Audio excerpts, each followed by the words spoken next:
Imagine turning on the tap for 7 weeks and you saw brown water flowing from the spout or didn't have running water at all. That's what it was like for the city of Jackson, Mississippi, and about 80% of the residents living there are black. And although the water pressure has been restored and a boil water notice has been lifted in Jackson, the crisis there is far from over. The issues of insecurity in the water, the challenges with that water has been well documented. We have warned them when those circumstances exist. That's Jackson, Mississippi Mayor Chokwe Lumumba speaking with NBC News.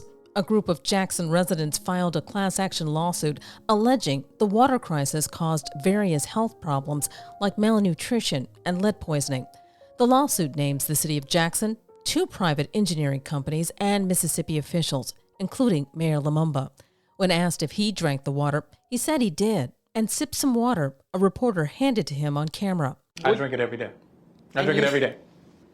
However, that doesn't mean that I don't understand the insecurity of our residents when they're being told to boil their water each and every day. He explained that for decades, the city has not invested the money needed to fix the system, so the water issues keep reoccurring. Without significant capital improvements, it's not a matter of if, but a matter of when these challenges will arise again.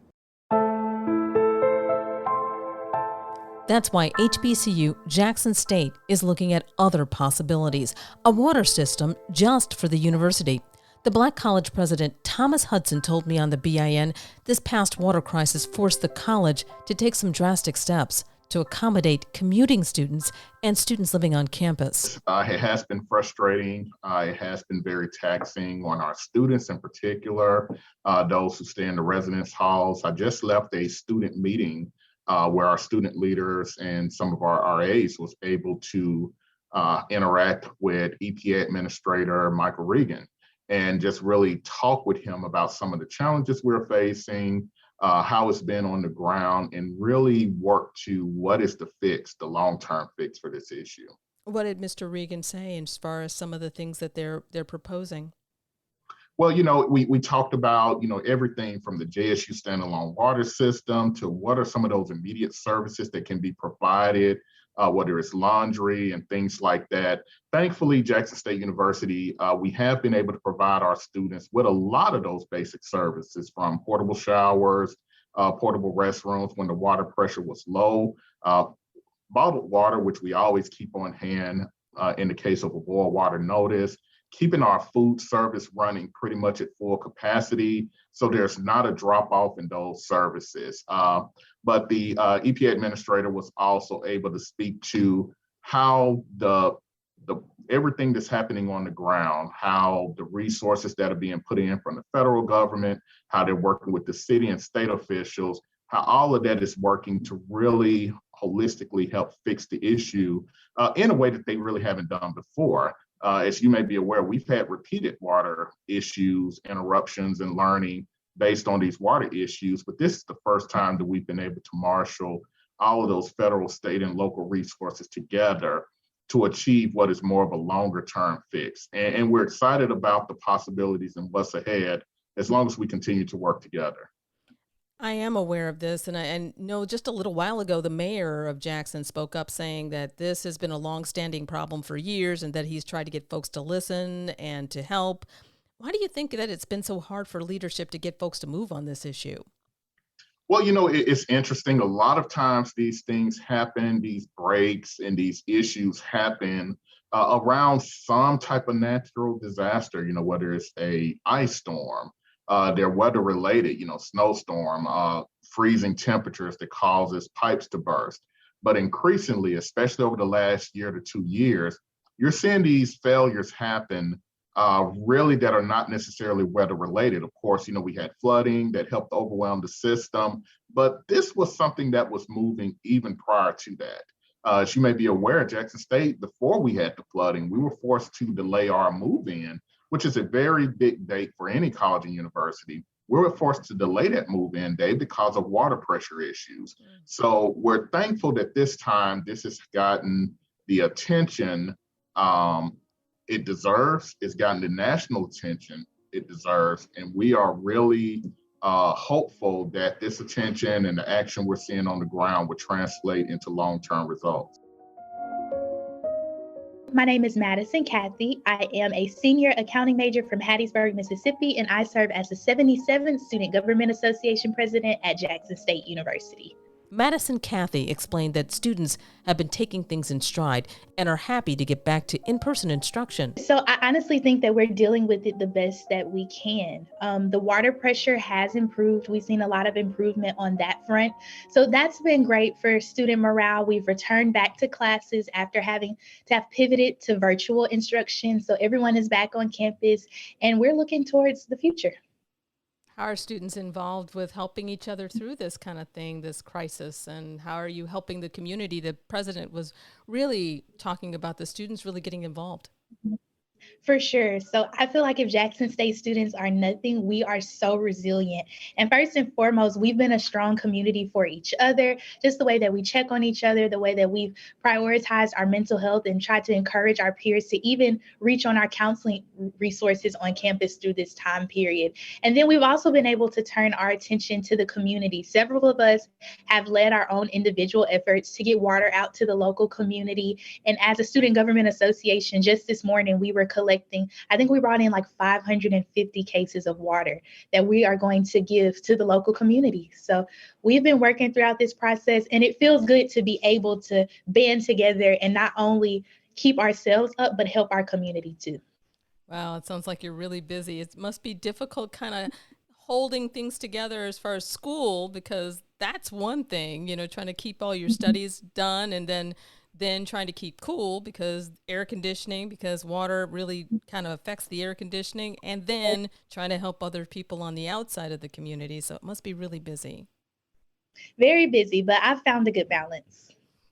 What do you think that the college needs to do to make things better for students now and in the future? Well, I think that for an issue of this magnitude, it takes college efforts, it takes community efforts, it takes efforts from our state and our local community. I will say that Jackson State has done so much work on the front end to ensure our comfort and convenience throughout this process. I think now that President Hudson and Jackson State University, we're turning our attention towards, and we're in full support of an independent water system for Jackson State, so that hopefully there won't be a next time that this happens, but in the event that the water system fails again, that the students, the out-of-state students, thousands of out-of-state students, and the students that Jackson State University cares for will still be able to continue as normal. I just like to add how appreciative we are for the support that we've received from all over the country. I've received calls from dozens of SGA presidents. Like I told you earlier this morning, our friends at Grambling State University, their SGA brought in a truckload of water. So we're so grateful and appreciative of that support. I'm grateful for an awesome administration that just jumped into action so quickly and has accommodated us very well. And I'm proud of the student body at Jackson State University, just how resilient we are. I tell everybody all the time, Jackson State is the best decision that I could have made for myself. And this doesn't change that. I think it drives home that point even more, that we can survive this, and we have survived it. However, the water crisis has taken a financial toll on students. So the college has been asking those who want to help to direct their efforts to their GSU GAP Fund. It's essentially a fund that helps students in need of emergency money. So the GAP is our emergency fund. It typically helps students literally meet the gap from their aid to their tuition, helps them stay in school, but it also provides emergency dollars for students when life happens, whether it's an emergency travel situation.